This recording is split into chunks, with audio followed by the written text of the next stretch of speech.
learning empathy, not sympathy, not condoning what you do. And you can't approach each person exactly the same. You can't put them in a box.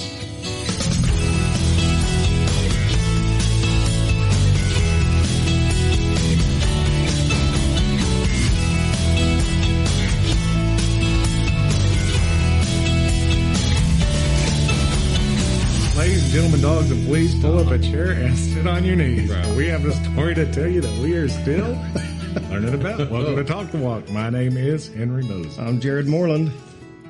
I'm Myles Barfield. I'm Henry's brother who's going to kick him, Gabriel Moses. We're super happy to be here now that we're aware we're here, and we thank you for joining us wherever you might be in the world. And happy birthday, Gabe. Ooh. Is today your birthday? 2 days from now. Close. Oh, my mom's birthday's today, so I was like, that's cool. But Pretty close. Anyway, happy birthday, Gabe. Yeah. Same birth week. Happy birthday to you. Most Happy of the birthday time. to you. Happy birthday to Gabriel. Happy birthday to you. You're still a baby, though. That young. I'm an old baby. Dude, it is. 45. 45. If people can't tell, we're super excited because our CIO is here today. That's Yeah. exciting. Chief Influencer Officer. No.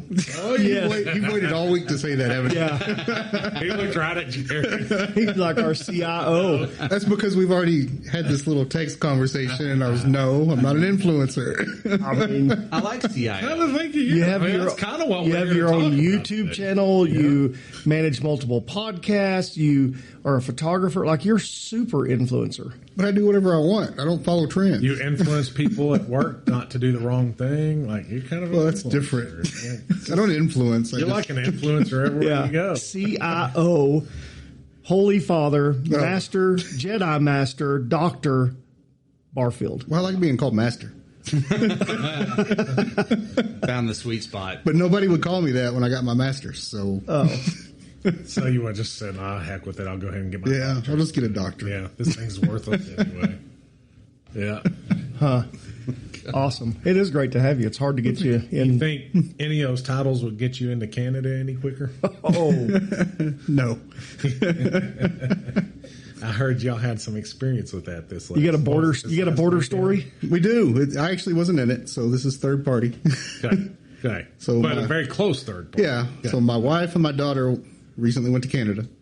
They're crossing the border to get in, and as they're going in, they get interrogated. Just one question after another, like, the spotlight's on them.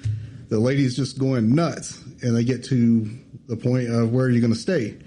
And so my wife is a house, an apartment, like a bed and breakfast kind of a thing. And the lady, the border officer, looked at her, and she goes, like a cottage.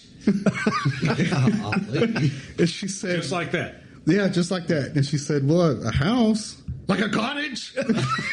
Hey. And so Dana's thinking, my wife is thinking, so is a cottage like a cabin or something? So you mean cabin? No, a cottage. Are you staying at a cottage? And so Dana's finally, yeah, whatever. I'm staying in a cottage. Okay. So then a couple days later, they're coming back into the U.S. to show you the difference here. They're coming back into the U.S. and she hits the border, and our guy on the U.S. side, he looks at her and he said, so you're a U.S. citizen? Yeah. So you're coming back home? Yeah, I am. Did you bring anything back? Dana said some candy, and he just laughed and goes, have a good trip. Super smooth coming Super back. smooth. Welcome home. All you got to say. it is different. And cottage. And a cottage. Yeah, I say cottage. Cottage. It's No, you different, gotta- man. you gotta say it like to a get Klingon, though. interrogated like that. Yeah. We were on a. Klingon. Cottage. I was on a cruise one time, and we were in some part of the Caribbean. I can't remember if we were in Mexico or in Belize or Honduras, but we were going through the duty-free zone, and man, it was just so hot. I think it's Belize because that's the hottest place I've ever been in my life. And I'd bought a bottle of water, and I just opened it, started drinking it after I paid for it. And the lady said, do you want your receipt? And I was like, no, I'm good. And so I'm just walking through drinking my water, and I'm about to leave, and these two armed military, their country police is like, sir, where'd you get that water? I said, I got it back there. I said, I paid for it. Where's your receipt? And man, my life begins to go through my, I'm like, sir, I didn't. I said, but we can walk back there. He's like, did they not offer you a receipt? I said they did, and I told them I didn't need it. They could throw it away. And they just looked at me and they kept asking. But in that moment, it's like, I want to get so mad, but you can't get so mad because the alternative is. And that's proof that you can make the decision not to get. That's exactly right. Because I'm like, what's about to happen is they're going to detain me and that cruise ship's going to leave. And how do I get back home? It was freaky, freaky, freaky. So all that to say, not to turn into a border conversation, but you got to be on your P's and Q's when you go into somebody else's land. Yeah. And, dude, you know what? So, I mean, I'm just thinking about our days in the, Miles, you and I working together doing some security stuff. And I mean, I just got to be real about it. Like, it's kind of funny when you get to mess with people. It is. So you think they were messing with you? I think they were messing. I think they were pulling your chains. I was scared they were laughing. One of them nudged the other one, was like, watch this. See that with the water? And they're like, I actually can't see that. Oh, 100%. I think I said, sir, I will pay for it again. Like, I'm not trying to steal. I have the money to. I'm not trying to steal some water. I'll pay for it. And they know. No. I would have been detained. I'll buy you both drinks. Oh no, I would have been detained. No. I'd have just stared at them and like, sorry, I can't get over it. Like this my water that I just bought. No. I'd have been detained. Then you know what happened? We're detaining you because you annoy us. Then they would hold you. They'd hold you just long enough to where you'd be one of the peer. You'd be one of the peer runners. Wait for me. And I'm fat. I would just be like, man, I'll just catch the next boat. I'm not running because those piers are long. They'd be like, here's your dinghy, sir. Angel be on she'd be on the rails. She'd be telling them, wait, my husband, he's the roly-poly coming. I promise he's coming. And then everybody's cheering. Have you saw the peer runner videos? That's a thing. Now I want to. I almost want to stop right. Have you ever saw it? Yes, I've actually.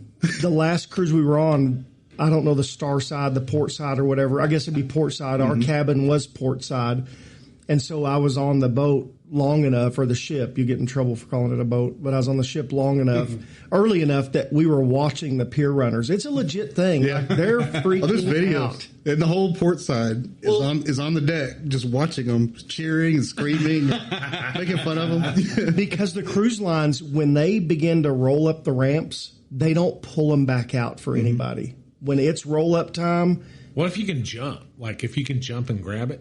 Oh, I don't know. I just know that they have zero tolerance. I'd at least try, or I'd wipe out trying to jump on it. Yeah, so if you smack the side of the boat. Gabe, since you struggle with punctuality and following the rules, if you ever go on a cruise and they say it leaves at 8 p.m., it does not mean 8:01. It does not mean it leaves.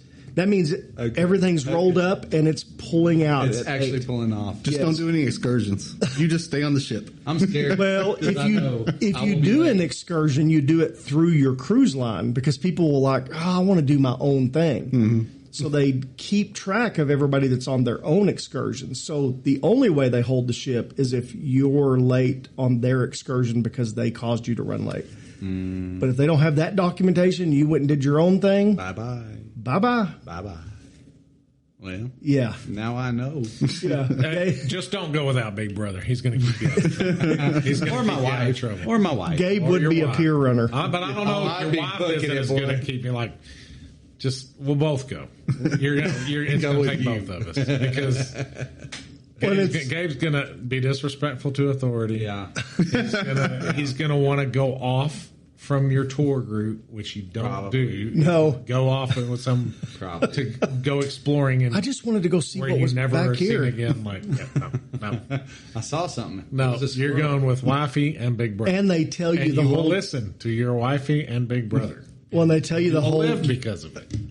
Oh, yeah, it's going down. Well, and remember, they tell you the whole time. I think I'll just stay in Texas. You're on ship time the whole time. Because there's always a difference in time by minutes when you're on land versus on the ship. So they'll tell you, pay attention. Ship time is 8:07 right now.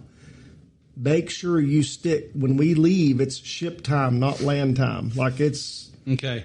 Well, And they tell you over and if it's over. a cottage, just say it's a It's a cottage. okay, y'all had your stories about security people, and I got one. I'll be brief. I know. Did you go to Of jail? course he does. Just hear the story. Okay, I I can't didn't wait. go to jail. I didn't go to jail. so I take. He has been to jail once, which I don't think he's told on this, which we're going to have to do that at some I've been to point. jail, sure. Anyway, What's go the ahead. problem? His is a different. His is a very unique story. It's Oh, I make it unique. So other people might just go, "How stupid," but whatever. So it's the details. It's all in the details. It is in the details. So I took the kids to McDonald's the other day, and I was kind of like ready to be home. So we got the McDonald's. You were a little edgy. We're hitting that Tascosa Road, and I'm like, all right, cool. We're on the home stretch. There's nobody, nothing. There shouldn't be. Yeah, right. There was this little bitty hybrid, whatever they're called, Prius, in front of me, which I'm trained to hate Priuses. yeah. I drive a big old truck. What do you think about Subarus? They're okay. I'm all right with the Subaru. Get that guy some Birkenstock. That's right. This is wrong. This is all wrong. So moving on. So this little Prius in front of me can't make up its mind what lane it wants to be in. And I'm like, man, if he would just pick one, or she or whoever, I could work around him. I know I can make it between him and that truck that he can't figure out if he wants to get in behind or wants to stay over here. So I just keep on sitting there, and I'm just getting more and more mad as we're sitting there, cruising along. Finally, there was just enough space. And he's going left, right, all inside the lane. I finally just punch it. I punch it, and my 6.2-liter engine just goes. And I go around real fast, and I cut back into that same lane I just left, just in between him and the truck. Yeah. And off I go. And I'm like, that's right, boy. And I look up in the mirror, and he starts pulling into the next, finally gets out of the way. And I was like, oh, now you want to get over into the other lane? No. All of a sudden, come flying up through him a truck with lights going red. I was like, Oh, no. stupidly, my first thought, and this is pathetic, my first thought was, that little Prius is thinking, that's what you get. I guarantee That's what I would have been That's thinking. what you get, dude. So I was like, immediately. And you're only thinking that because you're thinking that's what you get.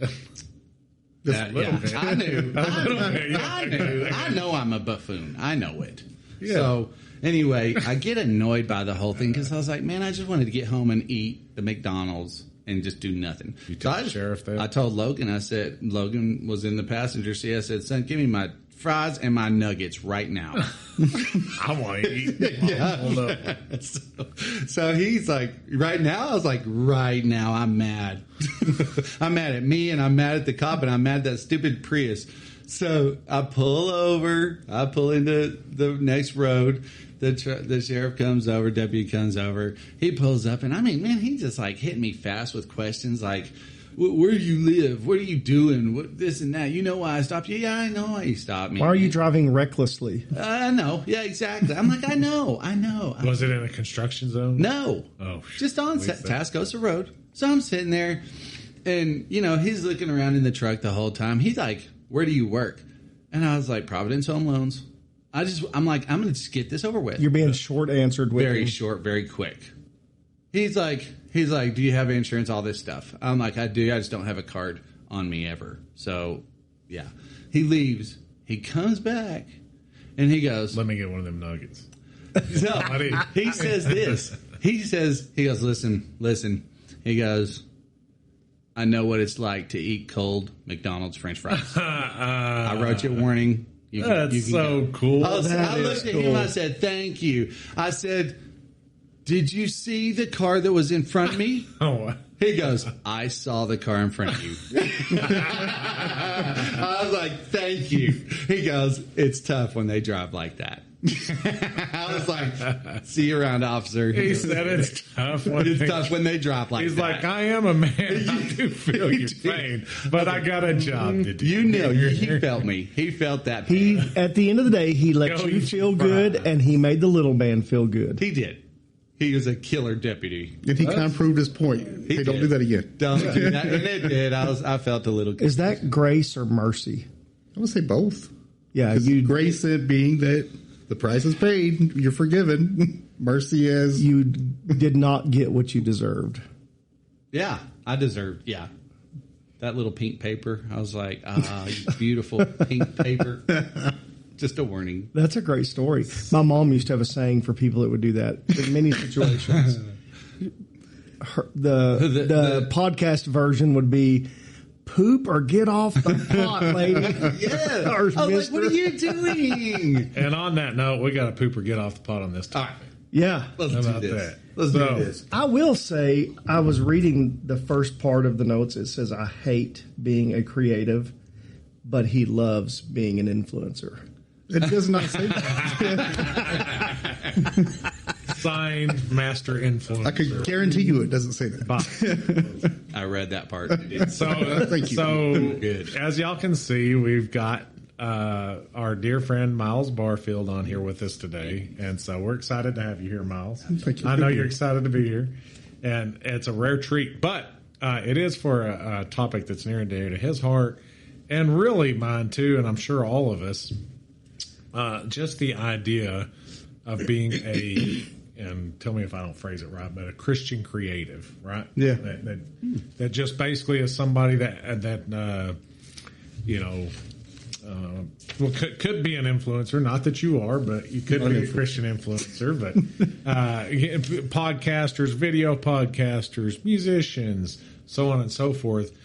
A lot of this stuff is thankless, and you may not see.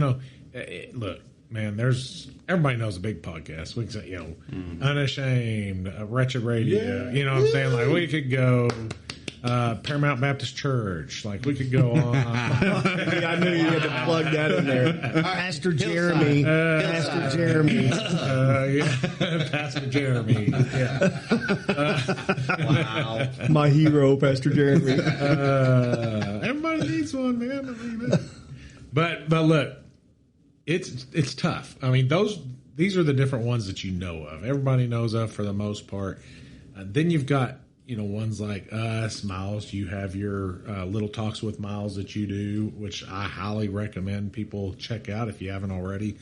It is. It'll get you in your feels. Man, it will. Mm-hmm. Myles is a very deep person, and he helps you just when he talks to calm down. I quit watching because I got tired of crying. Yeah. It's like he really does connect really, really well. He connects very well. And but it's exhausting. Myles, but we put in a lot of work on this podcast, and I never have paid attention to the numbers. I think we're good enough where if I actually worked it and did the things I should, which I hope to do at some point, I really think we could grow this thing. But admittedly, and Myles and I have talked about this. We text back and forth about some of these things, and we're just the other day. There are times. I mean, just a week or two ago, I was thinking, I don't know. I mean, is this going to go on forever? Is this how it's going to stay? And it's just, how it is, just little thoughts. Like, you don't dwell on them for too long, but you just think, what am I doing any good? And so. Then you work through it, but it can be tough. Like you might go long periods of time. We don't have a big social media influence, all these different types of things where you just don't hear a lot. And then then all of a sudden out of the blue, somebody will reach out to you or to somebody else on the crew or whatever the case may be and say, this is how what you're doing is blessing me. Mm-hmm. And this is how what you're doing is making a difference in my life. I was thinking this, or I was suicidal that, and then you just said the right thing. God used you to share this, and my life is different because of. And then you think, the heck was I thinking? Mm-hmm. It's what the heck? Why would I ever think about not doing it? And the truth is, too, just to interject, there would be no Talk the Walk if it wasn't for Myles. No, I would say YouTube. No, I'm saying I view we have the easy part where we get to talk. Yeah, we just have to sit and talk. But there is a creative person behind the scenes that loves to fall behind the scenes that makes it all viewable, visible, hearable, sound right. And that's you, Myles. And there's got to be some weight that comes with that. Well, there is. And like you talked about metrics, and that's a lot of what you were speaking about. So the creative side of the mind, it's almost like you absolutely hate it sometimes. I mean, I can't stand that I can't turn it off ever. I can walk to my car when I get off, and the sounds of my footsteps will start making a pattern. It'll make a melody, and then all of a sudden a rhythm's popping in my head, and I hate it sometimes because it never stops, ever. So, like Monk would say, it's a blessing and a curse. It's kind of like Monk. Yeah. I mean, it's really similar. So, not that they're a Christian band or anything. Metallica's singer, I've heard him say the same thing. It's really interesting. He wishes he could turn it off. Elon Musk, I've heard him say the same thing. That's the only time I've ever saw the guy in tears. Because he's a businessman. And it gets stopped. And we wondered how highly Myles thought of himself. Well, no, I'm saying. Myles Barfield. Man, don't twist my words. Well, but Musk, what he said is, it was the only time I saw him tear up. And I think he was talking to Rogan or somebody. And the conversation just started going downhill. And he wasn't even looking at Rogan anymore. He just said, I just want to turn it off. I can't turn it off. It won't stop. It just never stops. And he went into this little spiral, and Rogan had to pull him back. But I identified with him because that's how I feel sometimes. I love the creative process, and I absolutely hate it. Well, the world is what it is today because of creatives. And I was reading your notes and some blurb of what you shared about what you wanted to talk about today. I was somewhat relieved because I'm not a creative. And sometimes I wonder because people say, Jared, you're so creative. And I'm like, no, because when I read your heart, I'm like, man. Agreed. I'm not either. That would be brutal. Like, I would say Gabe and Myles are. I'm not. I'm not a creative at all. I can get things done, but the whole creative, like the challenge from Myles, like have y'all thought about doing YouTube and the whole video side? And I appreciate that. Yeah, and I'm like, it stresses me out. I'm like, my mind's got to go to a place that it can't work. And it overwhelms me. I'm like, I don't have the bandwidth for it. And see, my wife's like you. She's very practical. You know, somebody comes up with an idea. This is what we need to do, and she'll nail it. So a creative might come up with an idea, and we're working on it, and all of a sudden I've lost interest in this because you got another creative. Because I'm thinking about this, and this, and that's how I ended up in 7 bands at once. Is because all these different ideas would pop in my head, and I finally had to just shut everything down and say, I can't touch the bass anymore. Well, witnessing your life from the outside, I was like, man, I knew you were doing the band stuff because I know a guy that was connected to the band and one of the bands. And then you were doing stained glass, and then you're doing a video podcast, and you do our podcast, and then you're doing a guitar. And I'm like, my gosh, how does Myles... But I guess we make room for whatever we make room for. And I'm stressed out watching your life from afar, and you're stressed out because you just have too many creatives, but you love the creative side, but you hate the creative side. Well, and that's part of the toxic side of it. Is so you say all these ideas are coming in my head, and for you it's like, why would you do that? For me, it's I can't not do that, because if I don't, I feel like I'm suffocating. But if I do it, I feel like I'm suffocating. But if there's a little bit of relief finally. And so until I do that thing, there's no relief at all. But I think that's true with any gift. I think any gift that anybody has a weakness, and to me, it's to keep each person humble. You know, it does do that. Paul with his thorn in the flesh. You know, God said that he'd become arrogant if it wasn't for that, and I think that's true. And in each person's giftings, it is this struggle and this battle. And for creatives, it's as you put it. Let's see here. It has a kind of a cycle of desire, passion, loneliness, frustration, and burnout. Mm-hmm. And then desire.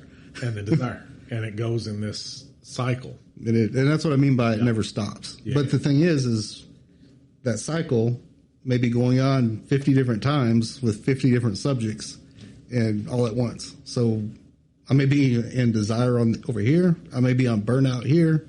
Music right now I've been stuck in a burnout phase for about a year now. I've got 2 questions. One that you came up with, Hank, and you're more than welcome to run with that. But I have kind of a lead-in question to it first, because when I hear you speak, because I'm a practical and you're a creative, Myles, and then I think of my son, I think he's a creative. Yeah. I can get a little irritated with the topic of mental health just as a buzzword because I don't really struggle in that. But as we're talking, how accurate would it be to say it seems like the creatives are who struggle the most with mental health challenges? I would say, yeah. I mean, look at Robin Williams. Look at all these other guys. I mean, the suicide rate. Linkin Park's singer. I mean, the suicide rate is crazy. But then you start looking at going back to Linkin Park.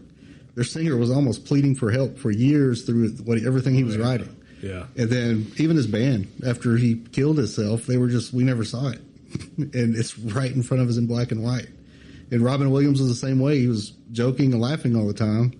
But the people that knew him were, he was doing that because that was his escape from what he was feeling in here. And that's kind of how a creative is that's what I was saying, is it's like a relief. So that's the only time that I actually feel relief is whenever I'm just letting it all go finally. If I don't, it's just like a tension building up constantly. Well, you said it's like a love-hate pull.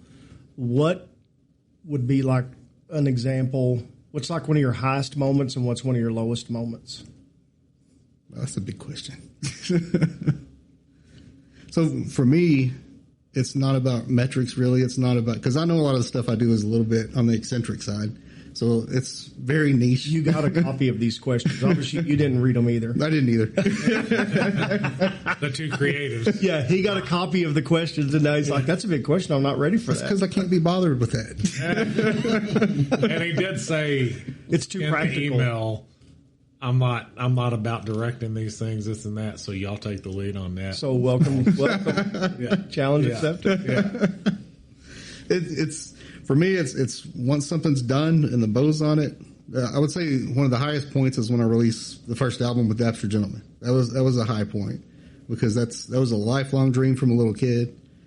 I got to work with Dale Thompson. It's a lot of little checks got and Skip marked Phipps. there. And you had Skip wasn't on written that off. Oh, You had written off music for About 12 years. a long time before that. Well, when we met, Right. I hated everything about music. Yes. I mean, I wouldn't even listen to You talked about all this music gear that you had locked away in storage. it with no intention of touching And it. I thought, that's crazy. So for as long as I knew you, you swore you'd never touch it, period, again. Right. So you had already gone through that burnout, kind of that you're dealing with a little bit now. And the desire was always there. Yeah. But I shut the whole thing down. But yeah. I shut myself off from it. And it was actually, because you and I were working through, in our own paths, but together, through a lot of God healing and restoring us through the time. And so it was almost like I hit this brick wall, and God was just putting that pressure on me is until you deal with this, you're not going to move forward. Mm. And so that's why I picked up playing bass again. That's why I picked up all that again, is I even playing in church, which wasn't my favorite thing to do, but I did it because I felt like that was something I had to overcome and get past. And once I did, it's now 5 bands later and about 20 albums online. I'm having to shut it down because I'm just ready to move on, really. You made a comment a little bit ago that I want to drag some Gabe thoughts into this too, with him being a creative as well. So go ahead, get your question. But yeah, I do want to. Gabe does some creative stuff too, and y'all have similar mindsets. So I'm curious. I've seen you, Gabe, deal with some of this stuff too, and so I'd like to.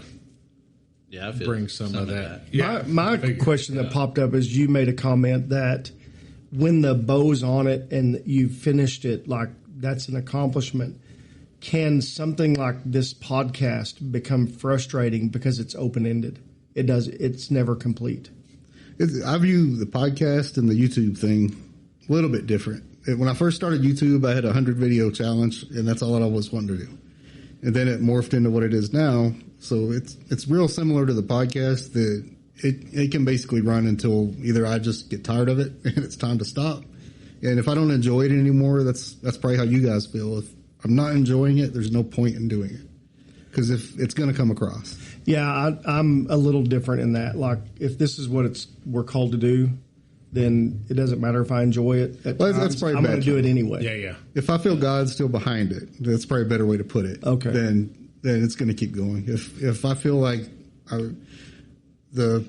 what I do with YouTube, if I've said everything I have to say in all the videos, the library and all that, it covers everything that needs to be said, then it may be time to, instead of repeating myself, time to stop. But that's a little bit different than the podcast, because this is more raw.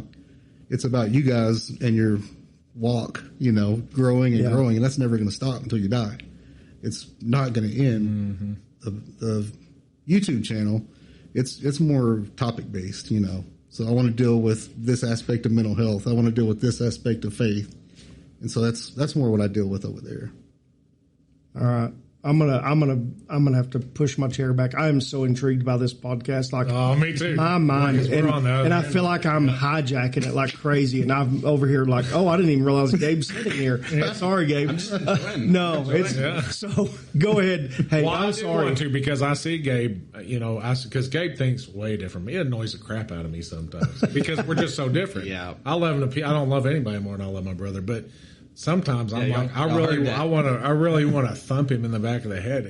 I get frustrated You want to thumb me in the eye? because with knuckles. But Can you relate to Miles? Some of what he's saying, that's hearing Miles He's talk. like Yes. 10 levels up, but but he's speaking. You're No. connected. well, Gabe has a major project that he's working on, which we don't have to go into, but it's extremely creative, and he's always coming up with these, making floaty things that stand in your yard, float in your yard, and like he's always coming up with some business idea or some, and I love it. I'm like, and part of me is like, I wish I had some of that. Every now and then I'll get a creative idea, and Gabe's like, how'd you come up with that? I mean, it just is shocking to me because I actually came up with a creative idea. Now I can implement, like I like What was thinking that? about stuff, doing all that kind 2003?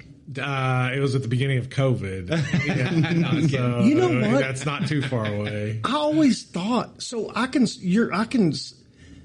I love solving problems, and I thought that was creativity, but it's not. That's why I get frustrated at times. It's like, you give me a problem, I can solve it. Yeah. But if I got to create something, So you're the vanilla ice. yeah. There is a problem. Man, I'm learning so much right now. I'm thinking just over. But I have seen Gabe similar. Like it's hard for Gabe, and we were talking about it recently. Like for you, Gabe, yesterday I think we were talking about Gabe and I talk motivation and discipline, and we kind of talk all these things and build each other up in them. And so, but Gabe gets frustrated because Gabe, I just want you to kind of talk about it a little bit and speak to it, and then everybody can pour in your questions, and especially you, Miles, because I think y'all are similar. And except Gabe doesn't run around calling him master, but he does have a God complex. Jesus, no one knows what that means. Yeah, he stood in, played the role of Jesus before, and has a bunch of Jesus paintings around. So. But so that makes sense with you two creatives too. But Gabe was talking about how it can be frustrating for him because people don't see his vision, people don't get as excited as he would like for them to feel with him. Oh, I get that completely. Yeah, yeah. And I thinking about it now, I remember you and I having conversations and texts about that, the frustrations of that. I think that's something for us that don't think the way you guys do. It's not that we're not excited, but it's hard for us to see the vision and to feel the same level of excitement until it stinks. I feel bad for y'all having to deal with that. But Gabe, you want to speak to that, kind of what that process is like for you and the ups and the downs and the struggles and kind of what the different things that you go. I mean, do you ever? And how do us practical people drive you crazy? Well, I can speak to that with something related to Gabe, because you guys gripe at him all the time for not studying what's coming up. Oh, it drives us crazy. So for a creative, though, that's a nightmare, because you're trying to put me in this little contained box, and it Do not use the word suffocate again. It's suffocating. I mean, it honestly, that's the best way I can describe it. I went after him on a text thread the other day I'm like, how are you suffocating? How are you? That's just the best way to describe I'm just. it's like you're drowning, you know. It makes so much sense. You got all this stuff, and you're thinking, can you sum it up for me? I mean, just tell me what you want me to say. Gabe has done that before we go live. We're like, God, he's like, guys, just tell me the gist of what we're talking about, and I'll be good. And I'm like, one time it was his topic. That's the best ever. We're doing his topic next week, and I promise when we record, he's gonna be like, "What are we talking about?" What are we talking about? Yeah, I am scared. But what's that been like for you? Because I think, Gabe, you and Myles are on similar pages when it comes to that kind of stuff. Talk about your frustrations and what it's like. Like, what causes the downs and the highs? And so it's easy because I love creativity. I remember as a kid thinking, I can think of anything I want to. I can imagine anything I want. That's an amazing thought. So I loved it, right? I've loved that idea from day one. That's the fun side. The hard part is the realization of how hard it is to make it real, and the having too many ideas to make it real. So if you get, and the ideas have come my whole life. I've had a ton of ideas, and I haven't done hardly any of them, made any of them come out of my brain and come into reality. So that's a lot of disappointment. And it's especially if you don't agree with the way the world is. And I don't. And so if I want to do something about it and I don't do it, there's something inherently wrong there. You're gonna be struggling with that. It's friction all day, every day, because you know it's wrong and you've done nothing to help it or to do anything to create something better. So that's the boo side. Well, the worst part is you do something about it, and then Haunted No More is a good example. So what is Haunted No More? Is one of the the second recording band I was in.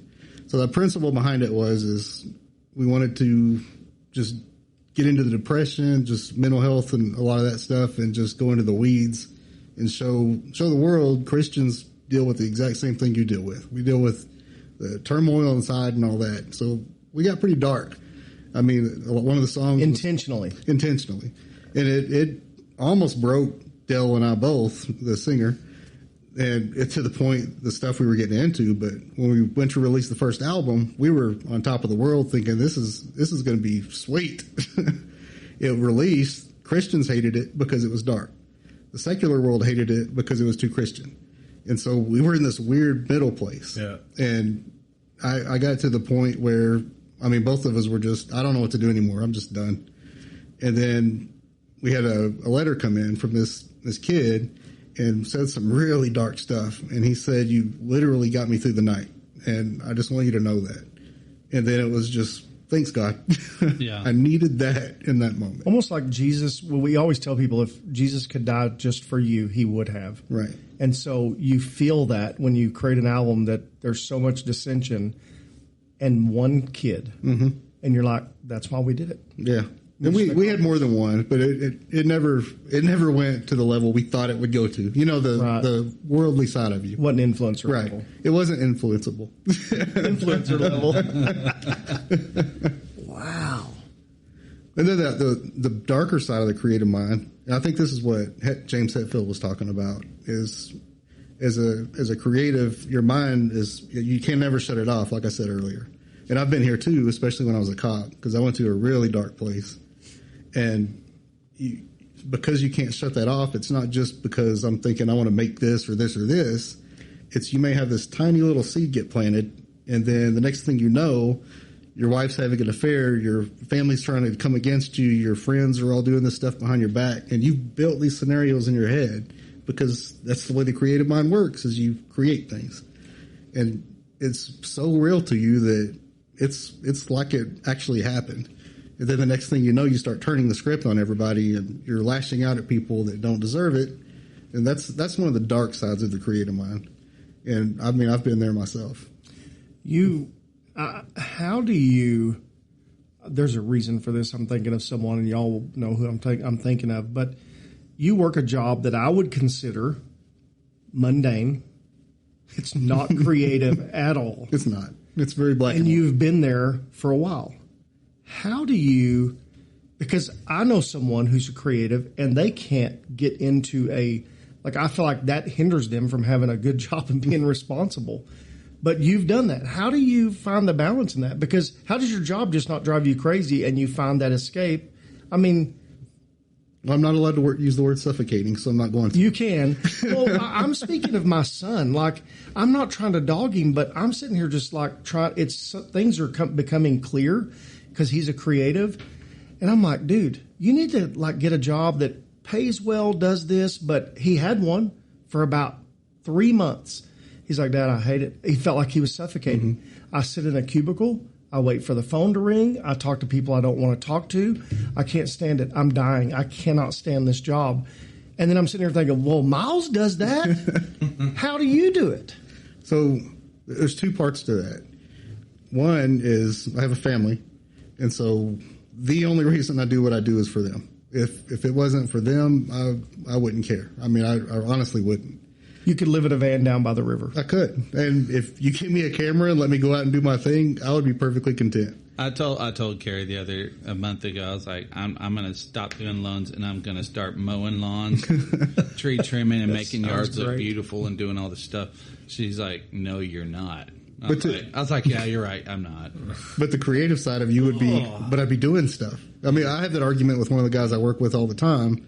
Is I tell him what we do is useless. No, it's not. Fish. It's for this. Yeah, fish. Yeah, and I mean, he loses his mind because he's a lot like you guys. Yeah, and I'm just he finds the purpose in what he's doing. Yeah, I mean, he's passionate about it. So for me, it's just there's no point. I show up and I'm getting a paycheck. But to balance the creative side, that's why I get up at 2 a.m.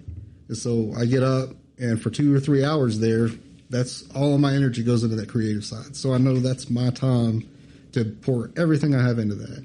And usually by doing that, it's almost like a meditation because now I can come and... You can survive the 8-hour day. Right. And that's how I balance it. So I give my... Powerful.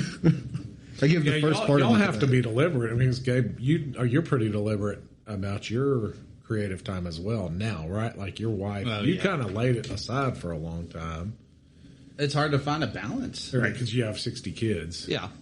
So 59. Yeah. Let's be realistic. And that was another part of the balance for me is actually when we were back doing the forum, upper room forum.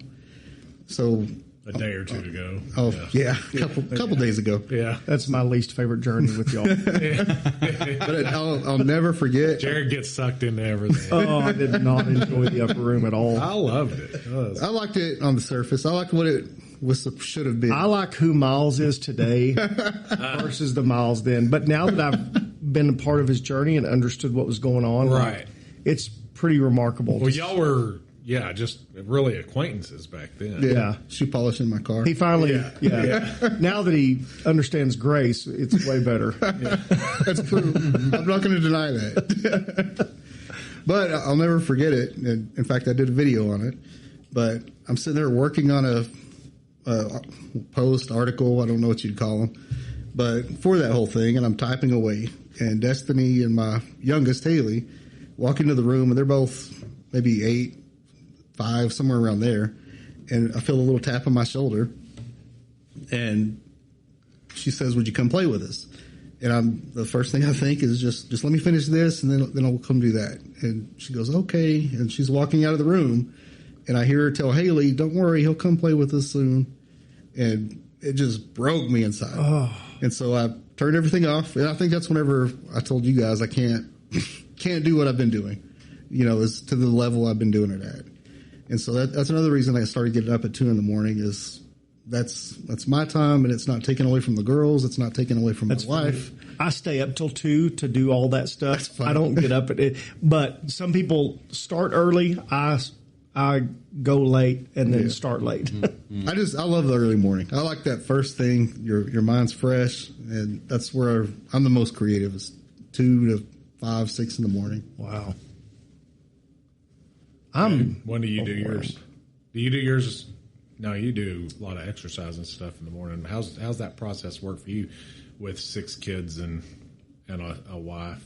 It's definitely, whether it's in the morning or at night, because it's a little bit of both for me, and it can be 5 in the morning sometimes, or it can be 9:30 at night. I'll just step away from Carrie for a few minutes and just do what I'm wanting to do. I've got my notebooks and put all my notes in there, and then try to implement all of it. Because I'm pretty determined now. As of the last 4 or 5 months, my determination's gone way Take it up. to another level. Thanks to quitting smoking, probably. That just changed everything. That was a game changer. Quit smoking, golly. But my productivity level is through the roof. And journaling's helped balance me a lot too, as far as balancing work and all that. So I actually take my journal to work. And that way, if I've got that thought, then I can journal real quick between what I have to do. And it gives me that little, I guess, a pressure valve release. Mm-hmm. So what would make us normal people less annoying to you? How can we be Us normal people? How I know. It's not like normal. What's normal? So I've lived with my wife for 30 plus years now. a normal person? She's a normal person. She's like you guys. And we drive each other crazy. So I don't know. I don't have the answer to that. Because she doesn't get me. I mean, it's hard for me to put my head in her world. It's just hard for me to understand. Well, you have to. It's super important. I mean, like, do you believe what the Bible says or not? You have to bow. Everybody has to bow the knee to what the Bible says. And if I'm annoyed at somebody who doesn't see it my way, it's funny to hear you say normal. I'm like, I mean, man. I mean, yes. If you had to say, y'all are way more normal for sure. But at the end, I'm like, Jesus led everybody. We all have to bend the knee to humility and serving your fellow mankind on every level you can. That's why with the podcast, I'm like, I'll do this till I'm dead. And I know for a fact it's blessed people. So I'm already satisfied. I like being here, period. I love We're talking about God here. There's nothing else worth talking about. There's nothing else worth moving the needle on unless it's telling people who God is. The rest is such a waste of time. Mm-hmm. I'll tell you what I love about this conversation today. I've got maybe a handful of people that would say I'm a good leader or a great leader or whatever. But my favorite thing, if somebody said, hey, Jared, what's your one thing? And I would say learning empathy, not sympathy, not condoning what you do. But I have 80-something people that work for me, and I realize I have 80-something unique individuals. And you can't approach each person exactly the same. You can't put them in a box. And the scripture that says that we are all created in the image of Christ. That means y'all's creative side that we don't think normal is normal. It's just like Jesus. And our normal side is just like Jesus. Mm-hmm. And our wives who we say, well, men are from Mars, women are from Venus, you should never try to figure out your wife. No, actually, she's created in the image of Christ. Mm-hmm. And I just think the empathetic side to answer for them, hey, that's what I've learned is just understanding that everybody sees life through a different lens. And a lot of my frustration is trying to stuff someone into my lens, and it's not fair to them, and it frustrates me. That's normal for your types. What's that? It actually is normal because you see this. We want to make you like us. You see this world, and I just don't. Well, like the suffocation yes. It's. I know exactly what I was trying to say, and you're going. I think Jenny too is. Well, why can't you sit through a meeting? Because the context is you're in a meeting. People like Gabe and I start climbing the walls after 5 or 6 minutes because we're going, okay, let's go. Let's move on. We're done. Mm-hmm. And other people, more business-related mindset is, no, we've got to check all these boxes. We've got to do all this. And I get that. I just can't do it. I do. Just in the last 40 minutes watching Jared, he is so focused so well. It's always impressive to me to watch Jared talk and you. Well, that's why you need them. The level I do sometimes. I've felt that so many times. We need to move on to next. MoveOn.com. And I'm like, no, Gabe, you need to be quiet Well, if it was me and you running it, we would have already talked about probably cycling. We would have talked about all these other places we could ride. We'd talk about all this other stuff we could do. Butterflies that are going by. Exactly. Squirrels. Sure. Squirrel. And that's why you need people like you to, I wouldn't say control us, keep but it on track. yeah, Help to you keep the train on the track. Well, and if I'm being completely honest, my only frustration with this whole episode, and I know that you, Miles, and you, Gabe, are just loving this. I'm like, so did we ever define the purpose and what the messages we're trying to get across? I'm like, what is the goal here? That's my only. I'm sitting here frustrated. Like, what are we trying to tell our listeners? But you know what? I think we did. I think it did what it's supposed to do. Well, that in itself is the conversation. You know, I mean, we're not the same, but we're the same. You hit the nail on the head, and I think you actually brought it around to better than we probably could have. Brought it around to we're all created in the image of Christ. There's different parts of the body. There's different versions of the image. Maybe we help somebody identify why they're frustrated with someone. It could be. Have a little grace and empathy with them because they just see the world different. I think that's the different parts of the body, which I'm The head and the toe and the finger and all that stuff. Yeah, all that stuff. But just, I mean, it has that verse for a reason. Because we don't understand, and we don't understand, we don't recognize life is so fast, especially here in the U.S., moves at a really fast pace. And so we tend to think that everybody's okay. I mean, I think just being aware of where each person's at and, you know, putting an arm around them every now and then when you need it. Like, Miles and I are, brothers. I mean, we've been just such dear friends for so long, and even though he lives, in Egypt, we text back and forth fairly often. It'll be about Star Trek or whatever random series, Vikings, or it'll be about something in the Bible, or it'll be about things we're working on, or and every now and then it'll get real, like, man, I'm struggling with this, or I'm struggling with that, or I'm down and bummed because of that, and that goes into what me and you. Henry got mad at me, was it a month or so ago, about I didn't ask you to pray for something? You remember that? Yeah. And so you're like fuming, and I'm thinking, why are you getting mad about this? And he was upset because I forgot even what came up, but I had told you something. Oh yeah, this is going on. Well, why didn't you tell me about that? How long has that been happening? Say something. I'm going, well, you must. See something, say something. And I told him, I said, well, I didn't need prayer because I'm going through a hard time, but I'm dealing with it. I know how to deal with it. Mm-hmm. And he was, no. Like, I don't know how many times I'll find out way after the fact that he went through a horrible season.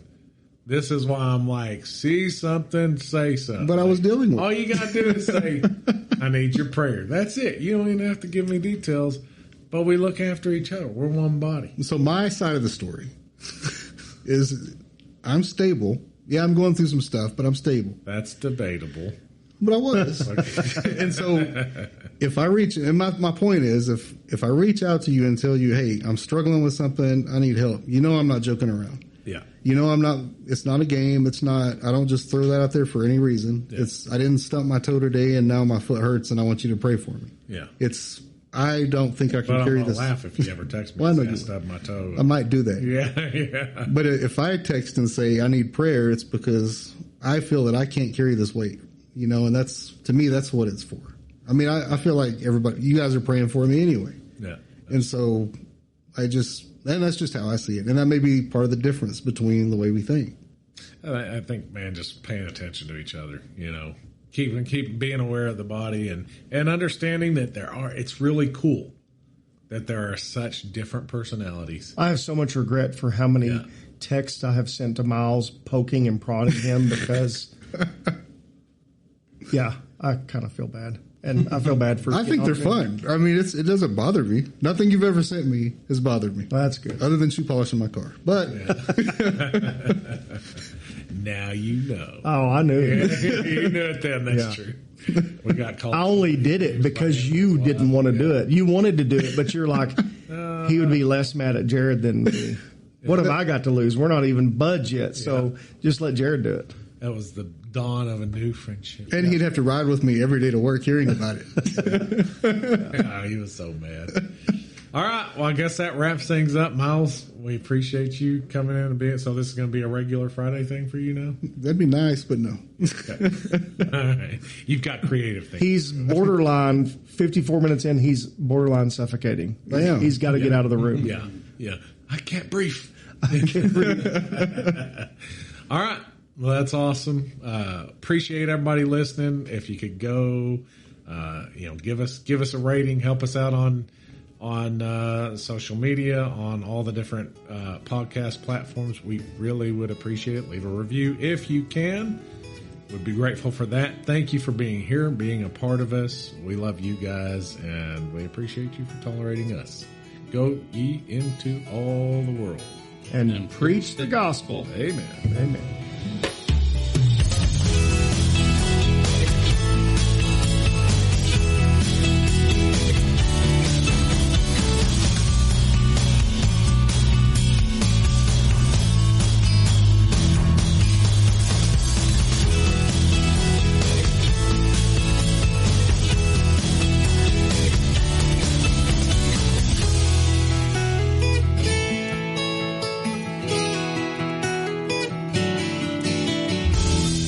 You wrote it, though. You wrote it. Kind of. It's your podcast. That's an old idea for a video, so...